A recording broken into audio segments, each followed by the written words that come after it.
नमस्कार, मैं संदीप कुमार। इस समय मैं मौजूद हूँ भिवंडी के औचित्यपाड़ा इलाके में, जहाँ आपको बता दें कि आज समाजवादी पार्टी के महाराष्ट्र प्रदेश के अध्यक्ष व विधायक अबू आसिम आजमी का स्वागत सत्कार किया गया।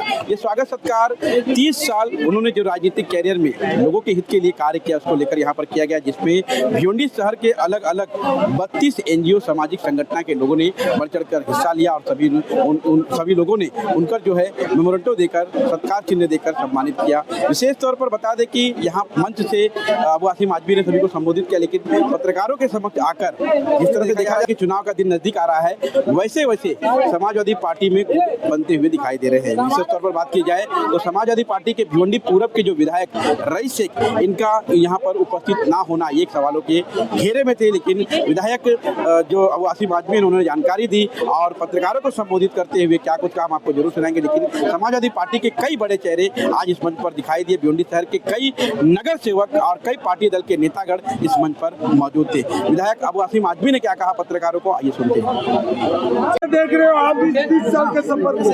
अरे भाई, ये सफर जो है संघर्षों वाला सफर है।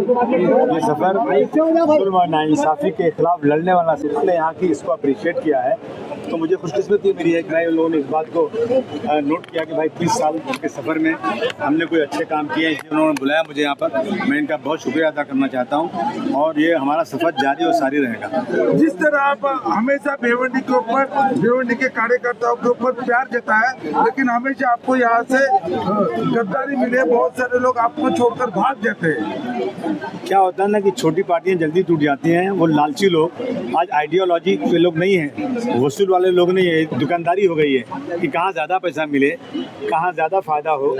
वसूल कुछ भी नहीं। वो समाजवादी टिकट मांगेंगे, बाद में बीजेपी में चले जाएंगे, बाद में शिवसेना में भी चले जाएंगे, कहीं भी चले जाएंगे। मुझे कार्यकर्ता चाहिए आइडियोलॉजी वाला, जो कार्यकर्ता समाज के लिए कुछ करना चाहता है, जो डॉक्टर भीमराव अम्बेडकर, गांधी जी, मौलाना अब्दुल कलाम आज़ाद के ख्यालों पर काम करने वाला हो, जो पैसे का लालची ना हो, बल्कि अपनी ज़िंदगी जो है ना संघर्षों में गुजारे, जुल्म के खिलाफ आवाज़ उठाए। ऐसे कार्यकर्ताओं की तलाश में मैं भागता रहता हूँ। नहीं, हमारे आमदार कभी नहीं आते हमारे प्रोग्राम में। हम आपको खुल के बोल रहे हैं। वजह क्या है? वजह यह है कि वो अपनी दुकान अलग चला रहे हैं। मतलब कि जो लोग आपके साथ गद्दारी करते हैं, आप उन्हें पार्टी से निकालते क्यों नहीं? इसलिए हम आपको मीडिया में नहीं बोलेंगे, नहीं तो गड़बड़ हो जाएगा। हम जो है ना वो सबक सिखाएंगे। अच्छा सर, मीडिया वाले के एक सवाल पे आपने कहा था कि चमचागिरी का मतलब बताइए सर। चमचागिरी का मतलब आप नहीं जानते क्या?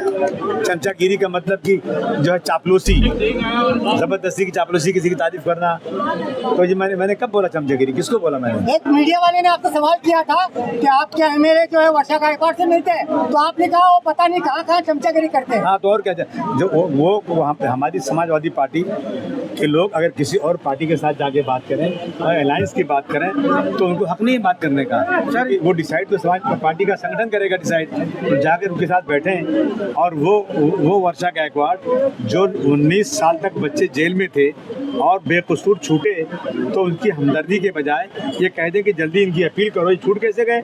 ऐसे लोगों के साथ मेरा पार्टी का आदमी मिलेगा तो मैं उसकी मुखालफत करूँगा। क्या कारण है वंदे मातरम को लेकर आशीष शेलार ने आपके ऊपर टिप्पणी की है? नहीं, ये चाहते हैं कि मैं कुछ ज़्यादा बोलूं ताकि इनकी दुकान चले। देखिए, मैं कह रहा हूं ना कि मुसलमान बहुत से ऐसे हैं जो शरीयत में मना वो भी करते हैं, शराब भी पीते हैं और दूसरे गलत काम भी करते हैं। और अगर वो मुसलमान को पढ़े जाकर वंदे मातरम, तो मेरी ताकत नहीं, मैं क्यों रोकूं? लेकिन जो मुसलमान शरीयत को मानते हैं और सच्चे मुसलमान हैं, वो इसलिए नहीं पढ़ेंगे कि अल्लाह के अलावा और किसी की वंदना करना इस्लाम में जायज़ नहीं है। जिसने सूरज चाँद बनाया, ज़मीन आसमान बनाया, वो एक मालिक है। हम एक ही मालिक को मानते हैं। हम सबसे ज़्यादा दुनिया में अपनी माँ की इज़्ज़त करते हैं। उस माँ की इज्जत में भी उसके हम जो है ना उसका सजदा, उसका नमन नहीं करते, उसका सम्मान करते हैं। तो हमको ज़बरदस्ती पढ़ाना नहीं चाहिए। और मैंने कहा कि अगर किसी इस्लामिक कंट्री में मेरा हिंदू भाई चला जाए और वहाँ एक जो कानून बन जाए कि आपको कुरान शरीफ की 2 लाइन रोज़ पढ़नी पड़ेगी, मैं समझता हूँ ये भी ज़्यादती होगी कि उसका मज़हब अलग है। तो ये जो है ना, ये हर आदमी की अपनी अपनी जो है आस्था होती है, हर धर्म की अपनी आस्था है। किसी को ज़बरदस्ती नहीं पढ़ाना चाहिए, जिसको पढ़ना पड़े। भिवंडी क्या अध्यक्ष का ऐलान कब करेंगे और चेहरा कौन लाउड होगा? स्पीकर को लेकर भी आपने एक बात कही थी अपने बयान में कि लाउड स्पीकर को लेकर के काफी जगहों पे पाबंदी नहीं, लेकिन भारत में ही पाबंदी लाई जाती है महाराष्ट्र में। नहीं देखिए, ऐसा है ना, कह रहे लाउड स्पीकर से पोल्यूशन बढ़ता है। मैं एक मिसाल दे दूँ आपको। गोंडी में एक कंपनी, SMS कंपनी है, टाटा ने, प्रजा संस्था ने कहा है कि उसके धुएं से, उसकी गंदगी से लोगों की उम्र का एवरेज 39 ईयर्स हो गया है। वो नहीं हट रहा है। डंपिंग में कचरा है, लोग टीबी से मर रहे हैं, वो नहीं हट रहा है। अब ये इतने सोफिस्टिकेटेड लोग हो गए हैं कि मस्जिद के में लाउड स्पीकर की आवाज़ से इनको जो है पोल्यूशन बढ़ रहा है। तो ये तो एक बहाना है ना, सिर्फ और सिर्फ मुसलमानों को तंग करना, उनकी ज़मीन तंग करना।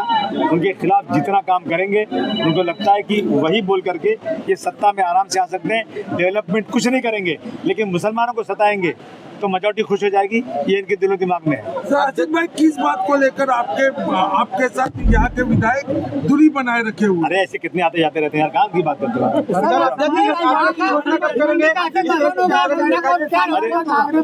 भिवंडी के अध्यक्ष का ऐलान कब करेंगे और चेहरा कौन होगा? बहुत जल्द करेंगे यहाँ, बहुत जल्द करेंगे। हाँ, चेहरा कौन होगा? चेहरा अरे अभी बता दूंगा, गड़बड़ हो जाएगा। हाँ, केरल में SIR का विरोध करने की बात प्रियंका वाड्रा ने की है, तो अगर महाराष्ट्र में SIR आता है तो आप क्या करेंगे?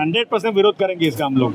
इसके लिए हम रणनीति बनाएंगे और विरोध करेंगे इसमें। पूर्व बीजेपी विधायक ने एक भड़काऊ भाषण दिया कि 10 मुस्लिम लड़कियों के मतलब हिंदू करिए तो आपको विवाह को भी खर्चा दिया जाएगा, साथ में नौकरी दी जाएगी। ये जो है अहंकार हो गया, दिमाग खराब हो गया है। सरकार की मिली छूट है, अगर ये उसके रिएक्शन में कोई और कह देगा वो जेल चला जाएगा। इस तरह की बदतमीजी करना मैं समझता हूँ इनकी ज़बान को रोकना चाहिए और इसके लिए ऐसे लोगों को जल्द से जल्द सत्ता से हटाना चाहिए। भिवंडी में समाजवादी पार्टी अकेली लड़ेगी या किसी के साथ समझौता में? अकेले लड़े, किसी से कोई अलायंस नहीं करेगी। और भिवंडी का जो गुट बन रहा है अभी आमदार साहब जिसे लेकर दौड़ है, उनका क्या होगा? समाजवादी पार्टी गुट बनाएगी, अपने निशान साइकिल पर उम्मीदवार लड़ाएगी। लेकिन आमदार का चेहरा नहीं होना कहीं ना कहीं पार्टी को नुकसान भी है, इसको क्या कहेंगे? ये धंधा नहीं, बिजनेस नहीं है नुकसान फायदा, ये वसूलों की बात है। ओके।